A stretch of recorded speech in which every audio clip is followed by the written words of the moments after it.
So, that's the National for this Friday night. For CBC News, I'm Peter Mansbridge. Thanks for watching. Thanks for watching all these years.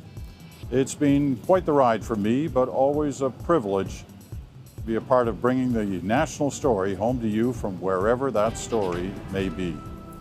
I can only hope you found it worthwhile too. Goodbye and good night from Ottawa. Welcome to Cohen in the City, Suburban On Air, and it is a distinct honor to have a broadcast legend with me, somebody that whose career I followed and now I'm still following, thankfully, to his podcast, Peter Mansbridge. Welcome, Peter. Hey, Mike, it's good to talk to you. It's great to have Peter with me. And Peter, 5 decades at the CBC, 30 years as the anchor for the National. You retired in 2017. Do you miss that part of the business at all?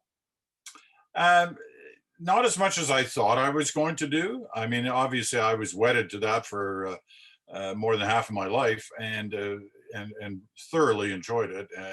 Not only the job, but the people that I worked with. When I left the National, I was basically I retired from the National. I still have a contract with the CBC. I do a couple of documentaries a year for the CBC, 1-hour feature-length documentaries. But I stepped away from day-to-day news, and it took a while to get used to that. But once I did get used to it, I've thoroughly enjoyed my time. Do you sit down at the end of the night like I do? And do you watch the National? And do you watch? Because I watch the National as many nights as possible with the co-anchors. One of them is Andrew Chang, who used to be in Montreal, and Sure. and I watched Lisa Laflamme on CTV, which is great because with her, they replay the national news at 10, 11, and 12 on CTV News Channel. So it's not like the old days. Plus, with 5 TV, I'm able to pause it. It's not like I don't think I could do that in the early days of the National. But do you watch these newscasts yourself? Yeah, not as much as I used to. I've tried to liberate myself from that routine. Yeah. But obviously, on days where I know the news is big, I want to see it, or I've been tipped off that they're going to do something special. I obviously watch that. But I've tried to get myself away from the daily routine because I live so much of my life that way. Yeah. Some days it's hard to do that, but most days I'm successful. The Bridge. I am so excited that you have a podcast. I'm listening to it religiously right now, and very excited. It's part of Sirius. How did this all begin? That you started a podcast? I started it as a hobby. The CBC had asked me whether I'd be interested in doing a podcast, and I wasn't that interested in doing one with the CBC. I didn't want to go through the whole CBC routine of producers and associate producers and people who say, oh, you can't say that or you can't say this. I understand why that happens at the corporation, but if I was going to do something, I really wanted it to be just me, just like what I was thinking, my sort of rambling on whatever issues might be of concern. So in 2019, during that election campaign, that's when I started it as a daily podcast. Once the election was over, I reduced it to once every couple of weeks. Then when COVID hit, I thought, we got to do this. And so I started it as a daily, once again, Monday to Friday, thinking it might last a month or a month and a half. But here we are 48 weeks later, and I'm still churning it out every day. It's basically what's on my mind that day. I have a couple of kind of set pieces each week that I'd like to do. But for the most part, it's sort of what's on my mind. It's not the National, it's not a newscast. It's basically just Mansbridge, rambling on about whatever issues that he thinks are interesting that day. Yeah. And I'm a big fan of Sirius XM. When we got a new car 8 years ago, it came with Sirius XM in it. I had never been a follower. My wife and daughter fell in love with the Broadway channel. Because of the Broadway channel, they insisted that we get a subscription. Of course, I like Howard Stern, but I also like everything else they have on Sirius XM. I've really enjoyed it and was very excited to hear that you've become part of the Sirius XM Canada family. Tell me a little bit about that. Listen, I'm excited too. They're a great bunch of people. What happened there was the bridge, even though it was just a hobby, didn't receive any kind of publicity or anything. It just sort of made a name for itself on its own. It kind of took off, and there were a lot of people listening to it. I mean, it had, I think, 1.5 million downloads last year, which in the podcast world apparently is a lot of downloads. It is. And so the Sirius was interested in moving into the podcast field themselves, but they liked the idea of having me associated with them, and so they came after me. In fact, a couple of different organizations came after me at the end of last year. And when I looked at the possibilities with each of them, I saw Sirius as the one I thought, because like you, I listen to it a lot, in my car. I'm driving back and forth from Stratford, where I live here, and Toronto, and therefore I have the opportunity to listen to any number of different channels with a clear signal, and that's that's been a part of my life for the last few years. So it seemed like a natural fit. So you're basically part of Canada Talks, which is channel 167 on Sirius. So I think the way it works is that if we want to hear your podcast first and timely, we listen to Sirius first, and then later it's downloaded and you can listen to it otherwise. So basically, like at noon today, I'll go to Sirius, and there we will have the first crack at what's going on in the news with Peter Mansbridge. That's the way it works, kind of thing. That's exactly the way it works. First edition is on Sirius XM, channel 167 at noon, and then it's replayed at 5 Eastern. All these times are Eastern, and and then as soon as that first edition is over, it's launched on all its normal podcast channels. So if you used to get it on your podcast, you'll still get it on your podcast. You won't notice any difference there. Yeah. So your podcasts are about 30 minutes. It looks like 30 minutes long, and you sometimes have a co-host. I was really enjoying the one where you talked about Mike Pence. I didn't want it to end. It was so interesting just hearing your viewpoints, because I felt the same way. And then you had a man from Montreal, travel agency person, Dan Chatreet. Also very interesting story. So you mix it up a little bit, I guess, in terms of how you go about the podcast. Try to mix it up. Mondays I try to be as close to, topical and on the COVID story as possible. Tuesdays is often a feature interview. You mentioned Dan Chatreet, who is a Montreal native, went to McGill, who owns a small travel company that was caught in the squeeze last year and has been fighting his way back. And his story, as you suggested, was really interesting. Wednesdays, it's always I co-host with, I bring Bruce Anderson on. He's a pollster and analyst in Ottawa, Abacus Data. And we talk about, some particular issue. And sometimes we have a guest. We had David Axelrod from, who used to work for Obama on a couple of weeks ago, and Jerry Butts. There have been a number of different people who've been on that with us. But that's always on Wednesdays. And we call that Smoke, Mirrors, and the Truth, because what we try to get at is, there's so much smoke out there, and especially on political issues, whether in the States or here in Canada, and we try to wade our way through the smoke and the mirrors and try to find the truth.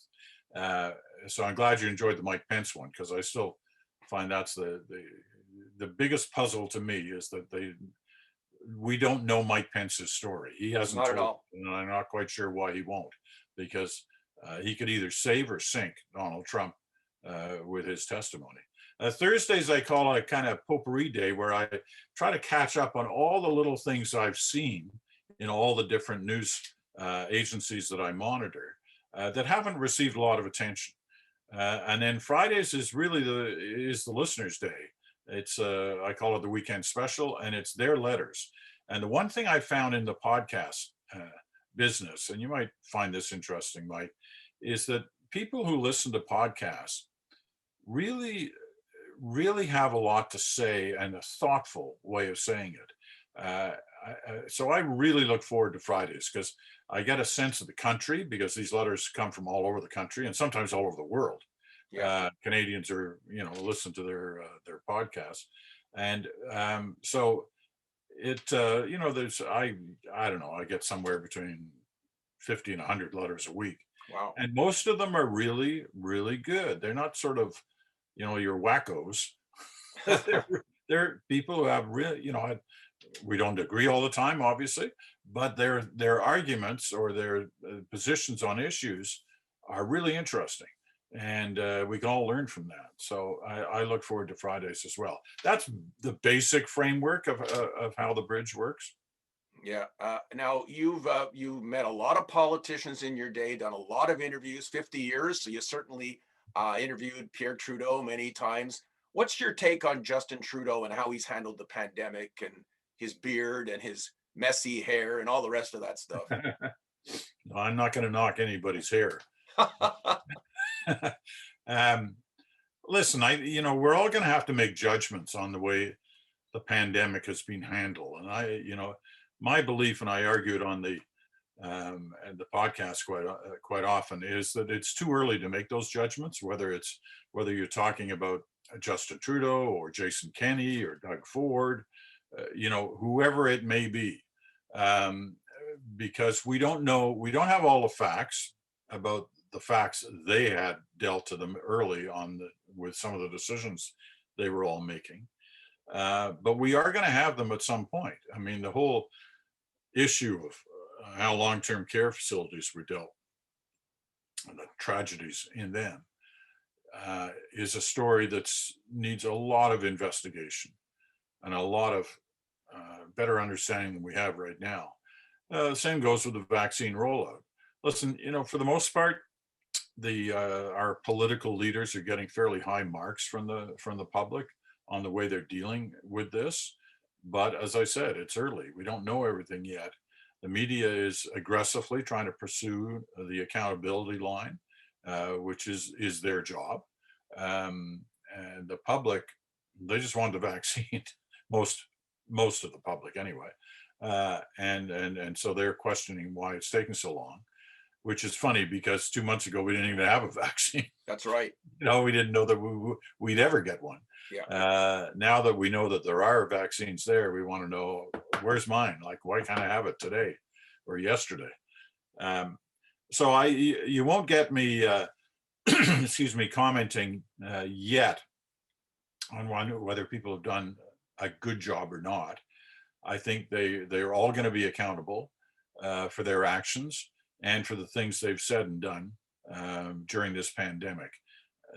That may well be 6 months to a year away before we really get into that. You covered a lot of major world events, like live, like you would go there. Which one stands out as perhaps the most spectacular for you? Well, you're right. There were so many that it's hard to sort of say this one was better than all of them or more important than all of them. I don't know. I tend to think that the weekend the wall came down in Berlin was such a significant weekend in terms of how the world was changing. And in that moment, I mean, it's easy to look back at it now and say, oh, well, that was the moment, communism fell apart in Eastern Europe. But it wasn't that simple. At the time, we weren't sure exactly where it was leading.